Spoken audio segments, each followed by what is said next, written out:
In the heart of London's multicultural East End is a single-sex state school.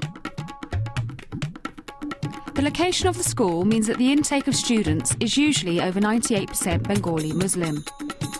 Mulberry School for Girls is a non-faith school, but their outstanding GCSE results in RE and the running of the department have earned it beacon status.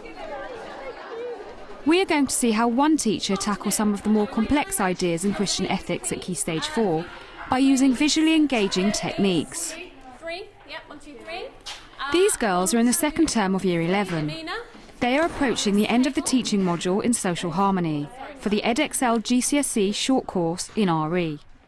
Anne Fater is a specialist RE teacher and shares the leadership of the RE department at Mulberry. Now, I'm hoping that at the start of the lesson some students will be able to speculate and make some kind of comment about Christianity being a religion that will tolerate and respect other faiths. But I'm hoping that by the end of the lesson they'll be able to articulate these three key ideas very, very clearly and show an understanding of what informs those beliefs.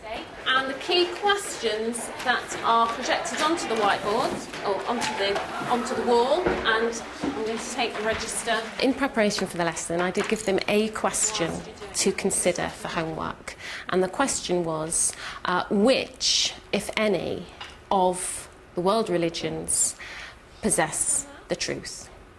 So I'll give you 10 more seconds. Okay, now we have been looking at the idea that Britain is a multicultural, multi-faith, multi-ethnic society, and we've been looking at the religious responses to racism, prejudice, discrimination. And we're now going to be going on to look at the implications of living in a multi-faith society. What do we mean by multi-faith society, please? So students will have very little specific knowledge on the content of the lesson that I want them to learn today. Multi means? Lots of. So we're going to focus particularly today what that means for Christians. Now, can anyone take a guess? If I was to ask you these questions, okay? What do you think Christians think about other faiths? What do you think they make of, for example, Islam?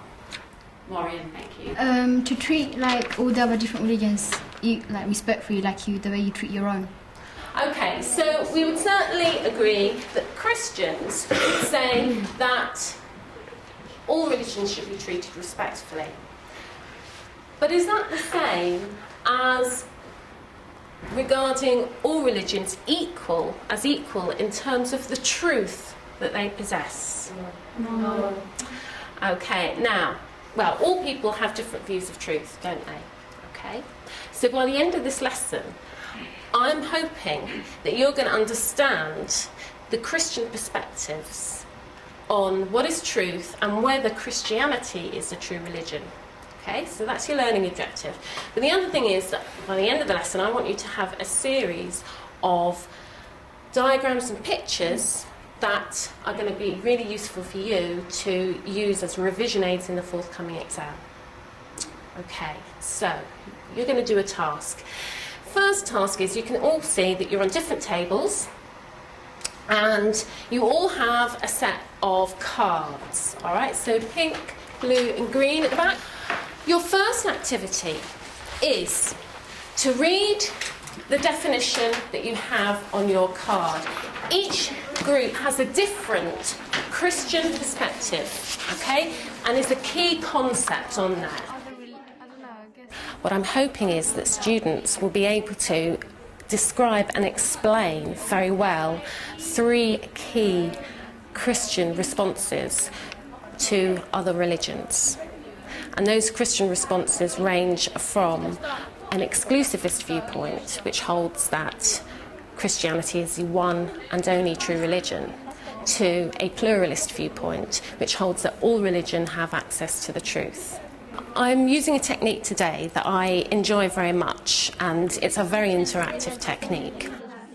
It's also great for visual learners. As we know, students learn best. We all learn best in different ways, and some people use visual clues to learn.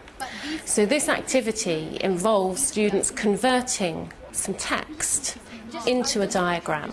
I don't know, we could like, because this, they believe that only Christianity has the whole truth. Yeah, so and this is what do we do half from it. Oh no, just shade it in half, and that's like that's some truth, and then shape all of this so that's the whole truth.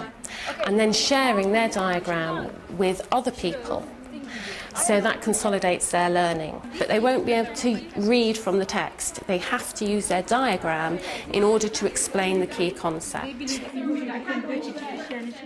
Okay, ladies, you should by now be transferring the diagram that you've worked out into your exercise book. All right, you're going to need it because you're going to reform into a group and explain your diagram to the new group. Okay, so you should be transferring your information now. You have 5 minutes to do that. 5 minutes. So they're learning through drawing pictures and through the oral work that they do in explaining. And by the end of it, they have some pictures which are then excellent for revision aids for the forthcoming exam. Anne Fater finds this kind of approach highly effective and inclusive. It is drawn from research into different learning styles and multiple intelligences that suggest using visual clues really can help students remember concepts. Make sure you get that into your exercise book.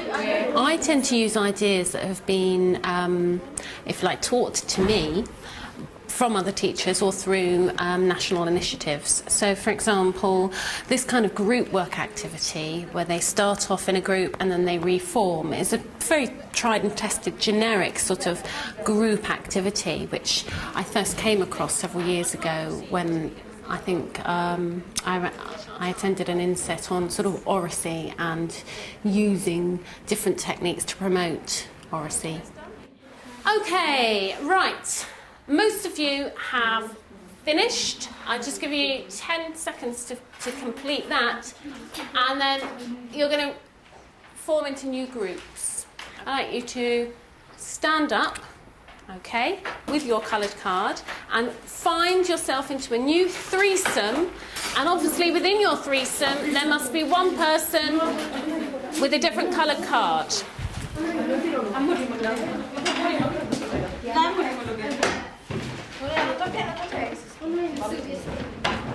Okay, this is what you're going to do. Each of you in turn is going to hold up their picture and going to explain the picture. So that means only one of you at a time is talking. Meanwhile, the rest of you in the group who are listening, you're going to be using the picture, you're going to be copying the picture from your peer and listening to their explanation. Okay, so by the end of the activity you ought to have 3 pictures representing 3 different views. All religions, Islam, Christianity and Judaism, have some truth in them and they're the right path to God. Okay. And another view is that there is many room for all religions in heaven. It means that Christianity, Judaism and Islam, all people can go to heaven. And that's narrated by John 14:2. Our one is inclusivist view. The view is held by Roman Catholics. Christians believe that they have the right basically to convert another religion person into Christianity. The activity really did encourage students to articulate and express the key ideas using their own words. Who are you? Pluralist? Yeah, the pluralist view. Basically, this is the belief that all religions are equal. So no matter what religion... They'd already created their pictures, and actually as I was circulating around the different groups, as they were explaining to their peers each of their own pictures, you could hear them using keywords, and you could hear their peers say, well, what do you mean by that? Can you just clarify that? Can you just explain that again? Exclusivist view is when Christians believe that their religion is the only true religion, so that's why only they will go to heaven. And that view is held by the conservative evangelical Christians. So I think that part of the lesson worked really well.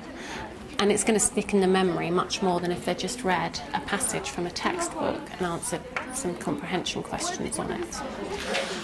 Ladies, I'm absolutely delighted that you're so enthusiastically carrying on your explanations, but unfortunately we must draw to a close.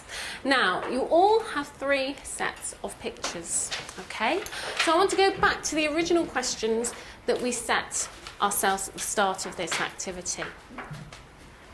Okay. So, what answer might we give to this question? How do Christians view people of other religions or view other religious faiths? Thank you, Romana. That's excellent. They have different views. Now, remember, when you're answering an exam question, you will always get a higher level answer if you show recognition of diversity or difference between any one tradition. Okay, so the first thing that we can say is that Christians do not have one particular perspective. Within Christianity, there are different viewpoints. So can we add to that then? Rukshana. Because the pluralists believe that all religions are equal and they hold some truth and they will all go to God. Whereas inclusivists believe that all religions have the truth, but Christianity has the whole truth. Whereas exclusivists believe that Christianity is the true religion. Okay, thank you. All right, so if we go to the diagrams that you've beautifully created, now some of them have labels and some of them don't, okay?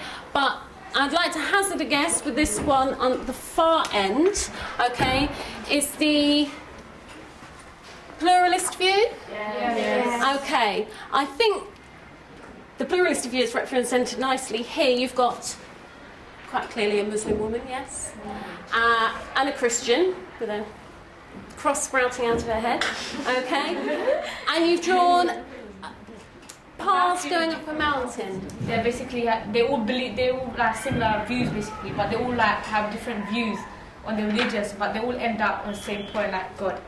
Right. On top. So all religions possess the truth, and they all get to the truth, but in different ways. Good. Generally, I felt the lesson went well in terms of timing, but this kind of activity is quite difficult sometimes to time, and the success of the lesson does depend very much on, I feel, a quality plenary at the end. But to really draw out their thinking and to really get them thinking about how those perspectives link to things like evangelism and conversion and so on, really needs that sort of discussion element at the end. And what you've shown, therefore, which links to our last question, is that from an exclusivist point of view, okay, should we try and convert or change others? Okay, and you've drawn a globe here which presumably represents missionaries going around the world to convert, to change people into Christian. Do you all have a clear understanding of 3 different perspectives on the matter of Christian attitudes toward the faith? Give a thumbs up if you think you've understood it all.